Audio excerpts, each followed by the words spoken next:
Mi eterno y soberano Dios, pido tu permiso para compartir tu palabra. Seas tú utilizando este siervo tuyo, Señor. Seas tú limpiándome, Señor, haciéndome digno, haciéndome merecedor, Señor, de compartir tu palabra. Límpiame, purifícame. Pido perdón si hay pecado en mi vida, Señor. No quiero ser en ningún momento obstáculo para tu palabra. En tu nombre, mi eterno y soberano Dios, Jesús de Nazaret. Quitó todas las cargas que yo llevaba. Con esto coincide la presentación que encontramos del Señor Jesucristo en el primer capítulo de Apocalipsis 1, 17, 18, que dice: yo soy el primero y el último, y el que vivo y estuve muerto, mas he aquí que vivo por los siglos de los siglos. Amén. Y tengo las llaves de la muerte y del Hades. Continuamos con la tercera parte de este hermoso tema, la autoridad del Hijo. El juicio del Hijo. El Padre a nadie juzga, sino que todo el juicio lo dio al Hijo. Nos encontramos con otra de las virtudes propias de Dios, la de juez supremo. Jeremías 25:31 dice: Jehová tiene juicio contra las naciones, Él es el juez de toda carne. Sin embargo, una vez más, esta prerrogativa divina es ejercida por el Hijo. Y notemos su carácter universal. Todo el juicio dio al Hijo. Naturalmente, para que el Señor Jesús haga esta obra, ha de tener un conocimiento absoluto y una justicia perfecta. Y puesto que lo tiene, el Padre ha honrado al Hijo, encomendándole la facultad de juzgar al mundo. Veamos cómo lo expresó el apóstol Pablo en Atenas, Hechos 17:31. Por cuanto ha establecido un día en el cual juzgará al mundo con justicia, por aquel varón a quien designó, dando fe a todos con haberle levantado de los muertos. Ahora bien, para nosotros, la idea de juzgar se limita al concepto de un juez sentado en un tribunal. Pero, cuando examinamos el Antiguo Testamento, nos damos cuenta que su significado es mucho más amplio y va ligado con la posición de rey.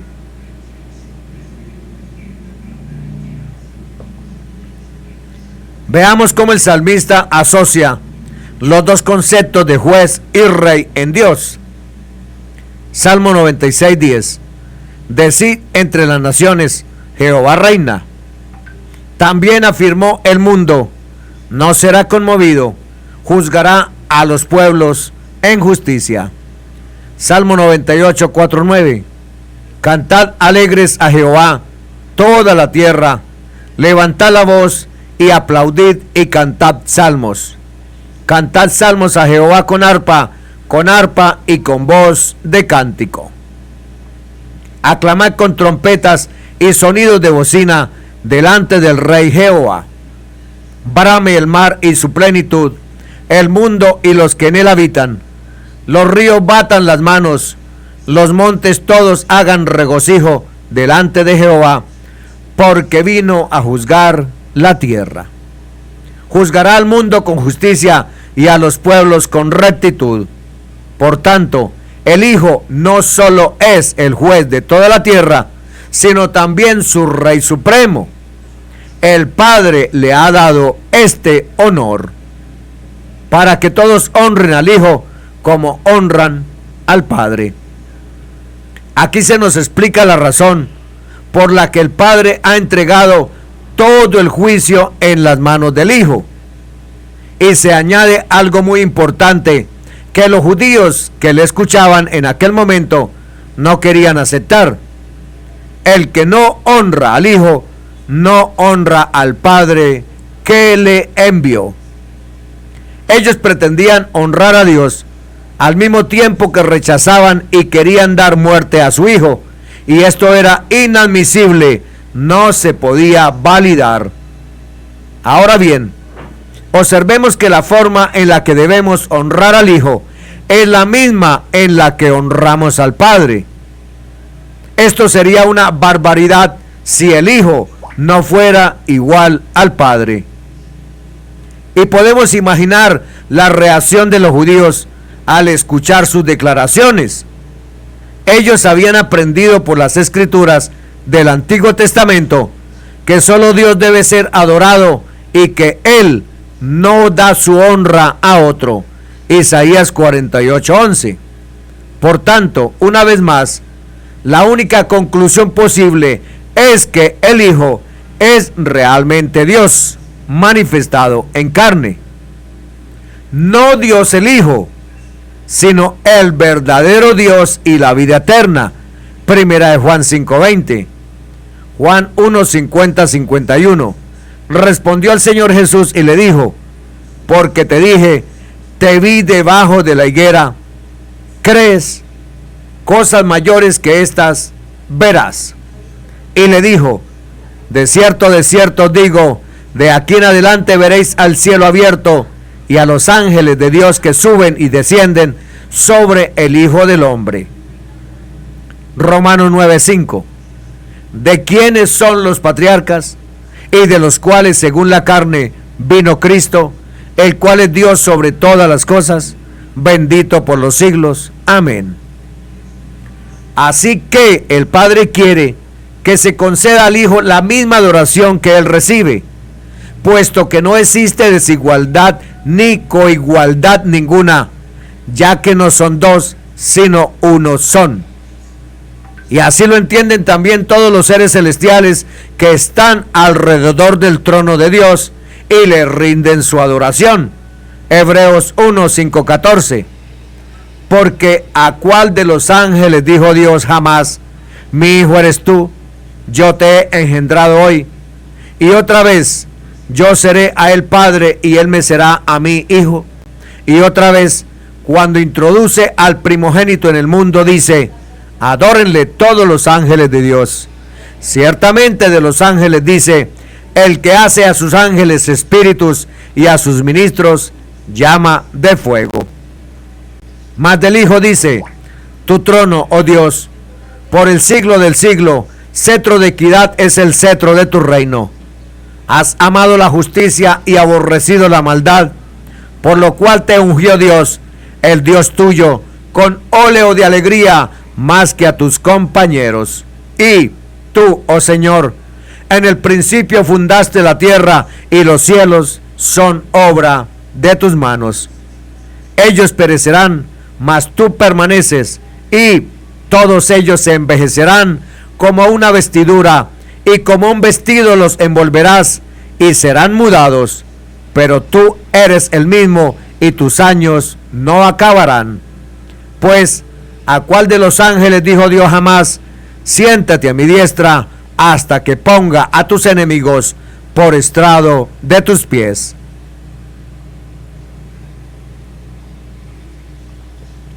¿No son todos espíritus ministradores, enviados para servir a favor de los que serán herederos de la salvación? Apocalipsis 5:11-14. Y miré y oí la voz de muchos ángeles alrededor del trono, y de los seres vivientes y de los ancianos, y su número era millones de millones, que decían a gran voz: al Cordero que fue inmolado es digno de tomar el poder, las riquezas, la sabiduría, la fortaleza, la honra, la gloria y la alabanza. Y a todo lo creado que está en el cielo y sobre la tierra y debajo de la tierra y en el mar y en todas las cosas que en ellos hay, oí decir: al que está sentado en el trono y al Cordero sea la alabanza, la honra, la gloria y el poder por los siglos de los siglos. Los 4 seres vivientes decían: amén. Y los 24 ancianos se postraron sobre sus rostros y adoraron al que vive por los siglos de los siglos. De cierto os digo, El que oye mi palabra y cree al que me envió, tiene vida eterna.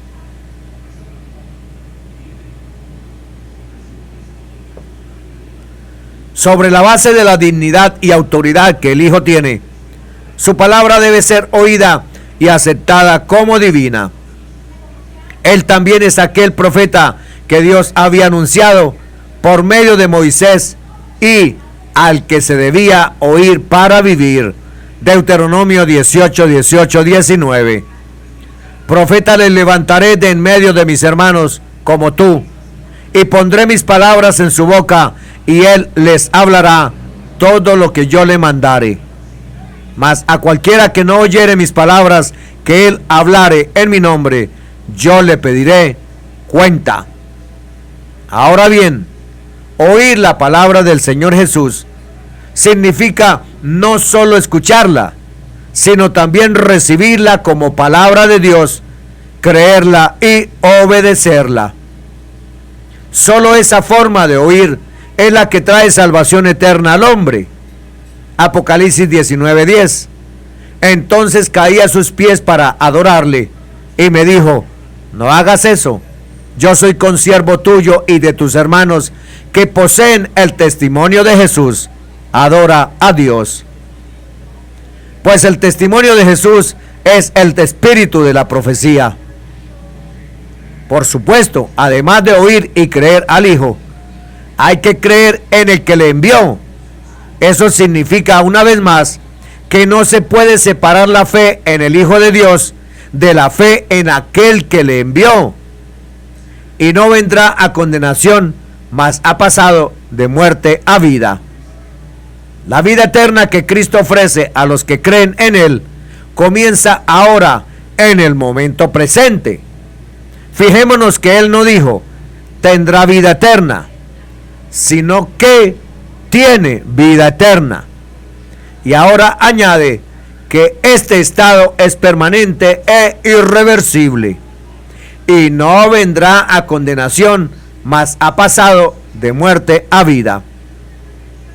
El pensamiento aquí es que quien cree en Cristo, tal como Él ha indicado, no será condenado ni ahora ni en el futuro. Creer en Cristo es creer también en Dios. Esto solo es posible porque al creer en Cristo, todos nuestros pecados son borrados por su sangre, de tal manera que somos presentados delante de Dios sin mancha, sin ninguna culpa. Con esto el Señor estaba enseñando que la salvación es completa, perfecta y sin adicionar o sumar algo más, y que el creyente auténtico no tendrá que pasar por el juicio de Dios reservado para los incrédulos. Aunque esto no impedirá que tenga que dar cuenta de sus obras ante el tribunal de Cristo, según de Corintios 5:10.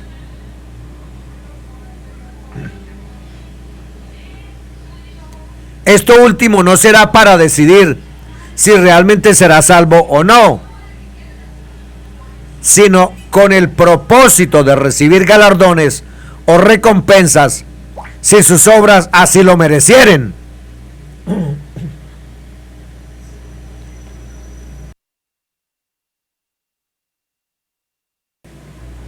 Ahora en Cristo tenemos una nueva relación con Dios en la que ha desaparecido el temor a la condenación eterna. En su lugar, disfrutamos del amor de Dios en nuestros corazones, que se hace real por su Espíritu Santo y que nos da confianza y seguridad. Viene la hora, y ahora es, cuando los muertos oirán la voz del Hijo de Dios. Una vez más, el Señor introduce otra nueva declaración de la forma más solemne. De cierto os digo. El tema sigue siendo el mismo. Está tratando acerca del estado espiritual de las personas, y así hemos de entender los conceptos muerte, vida o condenación. Entonces, ¿quiénes son los muertos a los que se refiere aquí? son aquellos que espiritualmente están muertos en sus delitos y pecados. Efesios 2:1. Los que están separados de Dios, como el hijo pródigo lo estuvo de su padre y estaba muerto y perdido. Lucas 15:24. Más adelante el Señor dirá que también los que están en los sepulcros oirán su voz y saldrán a resurrección. Juan 5:28, en referencia a la resurrección física. Sin embargo, en esta primera declaración se está refiriendo al estado de muerte espiritual de la persona antes de su muerte física. Y al igual que llegará un día cuando los que han muerto físicamente oirán la voz del Hijo y resucitarán para vida o para condenación, de la misma manera, también en este tiempo presente, las personas que están muertas en sus delitos y pecados pueden escuchar la voz de Dios y obrar aceptando o rechazando su gracia, su salvación. De hecho, está en el orden espiritual que tiene lugar en el tiempo presente, cuando aún estamos vivos físicamente. Será determinante para decidir nuestro destino eterno cuando resucitemos físicamente. Algunos opinan que los que están muertos no pueden oír la voz de Dios, a menos que previamente sean regenerados por Dios. Pero lo que aquí dice el Señor Jesucristo es que estando en la condición de muertos, pueden escuchar su voz y obrar. Romanos 5, 1, 6, 11. Justificados pues por la fe, tenemos paz para con Dios por medio de nuestro Señor Jesucristo, por quien también tenemos entrada por la fe a esta gracia en la cual estamos firmes y nos gloriamos en la esperanza de la gloria de Dios. Porque Cristo, cuando aún éramos débiles, a su tiempo murió por los impíos. Ciertamente, apenas morirá alguno por un justo. Con todo, pudiera ser que alguno osara morir por el bueno. Mas Dios muestra su amor para con nosotros, en que, siendo aún pecadores, Cristo murió por nosotros. Pues mucho más, estando ya justificados en su sangre, por él seremos salvos de la ira.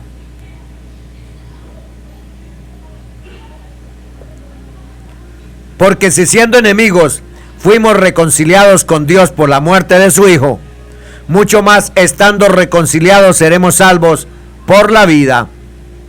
Y no solo esto, sino que también nos gloriamos en Dios por el Señor nuestro Jesucristo, por quien hemos recibido ahora la reconciliación. Ahora bien, ¿cómo puede una persona escuchar la voz del Hijo de Dios? Por otras partes de la Escritura, sabemos que Dios nos habla por medio de su palabra escrita. El apóstol Pablo afirmaba que la fe es por el oír y el oír por la palabra de Dios. Romanos 10:17. Por eso es que exhortaba a Timoteo a que predicara la palabra a tiempo y fuera de tiempo, según de Timoteo 4:2. Toda persona que procede al arrepentimiento para vida y obedezca la palabra de Dios puede ser salva. De ahí la importancia de predicar la palabra de Dios, de hacer oír de ese modo la voz del Hijo de Dios. Y los que la oyeren vivirán. Algunos teólogos piensan que los muertos que oyen la voz del Hijo de Dios son aquellos que han sido elegidos por Dios de antemano, pero nada de eso se indica aquí. De hecho, lo que se resalta aquí es que los muertos tienen libre albedrío para aceptar o rechazar el Evangelio, de tal modo que los que están muertos espiritualmente y oigan la voz del Hijo de Dios, respondiendo con fe, vivirán. Dios ha hecho todo lo que tenía que hacer. Ahora la responsabilidad es enteramente del hombre, el que oye y cree. Juan 5:24.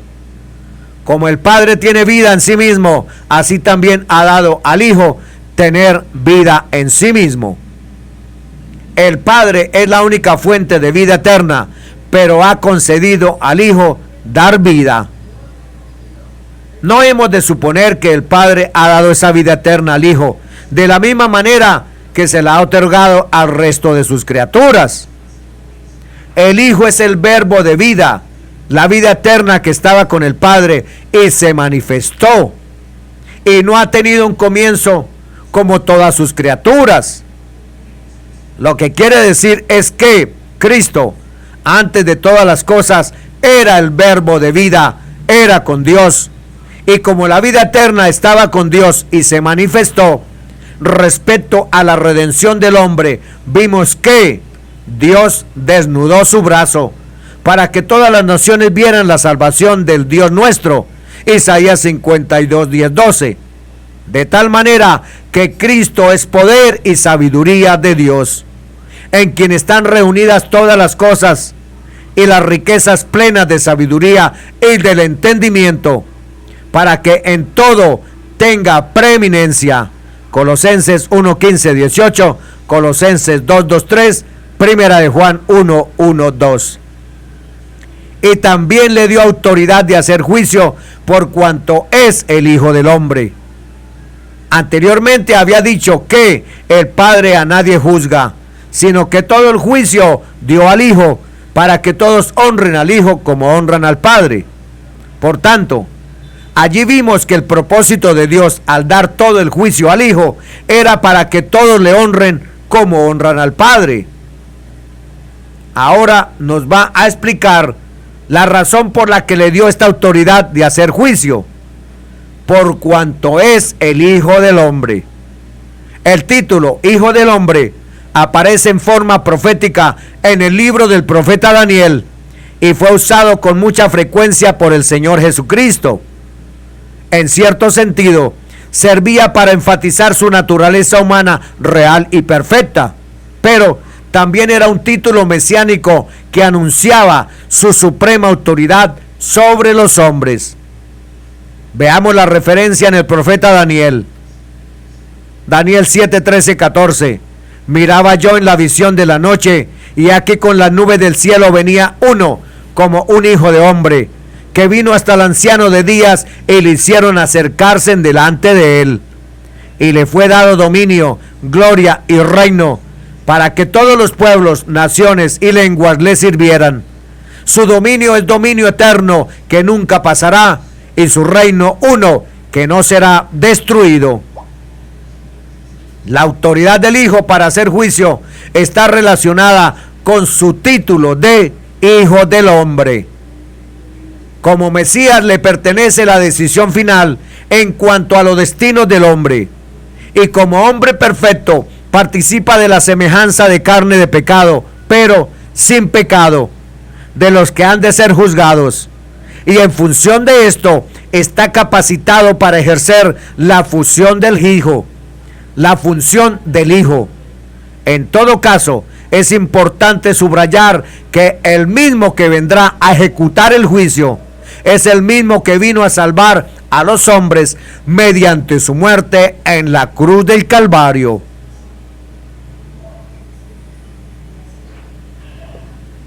Porque vendrá hora cuando todos los que están en los sepulcros oirán su voz y saldrán a resurrección.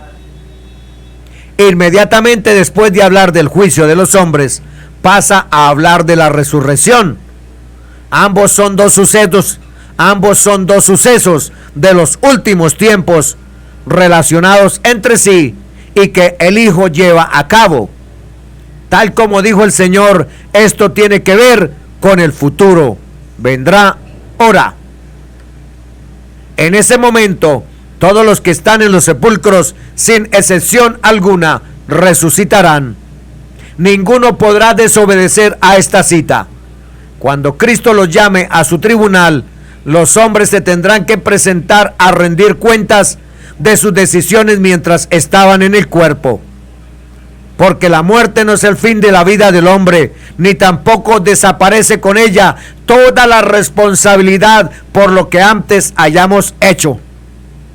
Los que se imaginan que este mundo es todo lo que existe y que con la vida presente se termina todo, se equivocan. Habrá juicio, resurrección, condenación o vida eterna. Así lo asegura el Señor y Maestro. ¿Saldrán a resurrección de vida o a resurrección de condenación? Algunos afirman que la resurrección solo pertenece a los verdaderos cristianos, mientras que los incrédulos serán castigados por medio de una aniquilación completa. Pero eso no es lo que dijo el Señor Jesucristo. Él afirmó que tanto los creyentes como los incrédulos resucitarán. Ahora bien, es evidente que cuando los mortales resuciten, no todos se encontrarán en el mismo estado. Algunos resucitarán para heredar la vida eterna, mientras que los otros lo harán para recibir su condenación. Sin duda, esto es terrible y espantoso, más allá de lo que podamos decir o imaginar. Pero las palabras del Señor Jesucristo son claras e inequívocas. Como vemos, solo hay dos opciones: vida eterna o condenación eterna.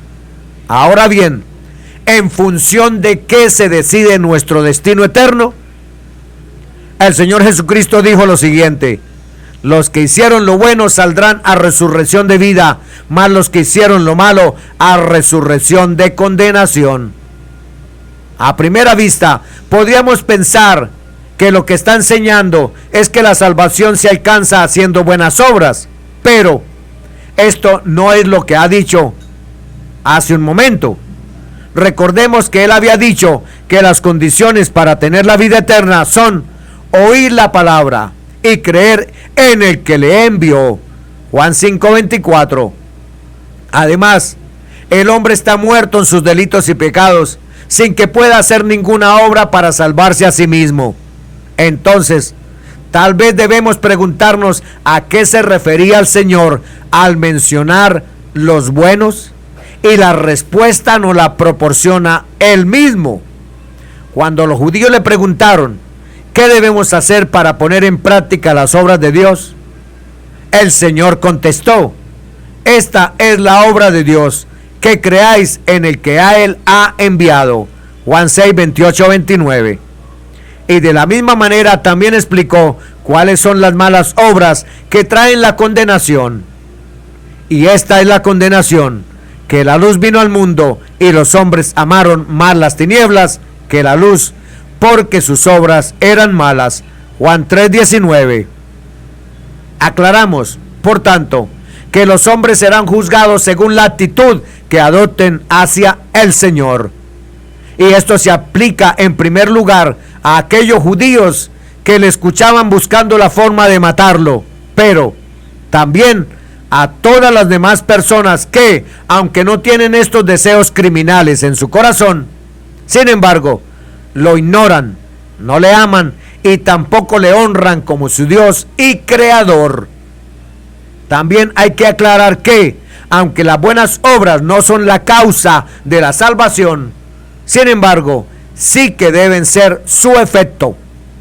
La auténtica fe en Cristo debe producir obras dignas de Él: obediencia, fe, amor, santidad, perseverancia.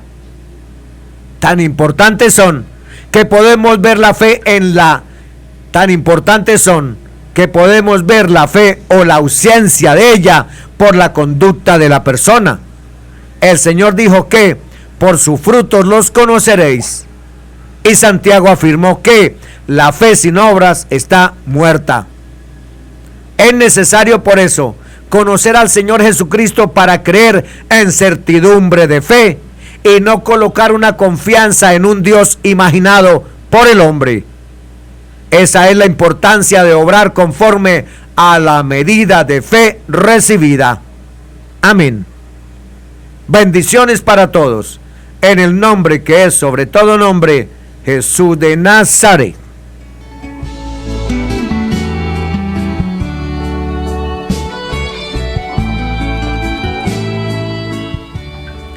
Mi eterno y soberano Dios, gracias te doy por haberme dado permiso de compartir tu palabra. Gracias, Señor, y permite que tu palabra llegue a tantos corazones necesitados, comenzando por el corazón de este servidor. Negro camino donde yo anduve perdido. Hemos terminado este hermoso tema, la autoridad del Hijo.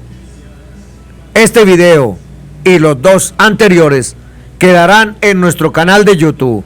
Los invito, estimados amigos y hermanos, a volverlos a observar y a escuchar. De esa forma aprenderemos la autoridad del Hijo, el Señor Jesucristo.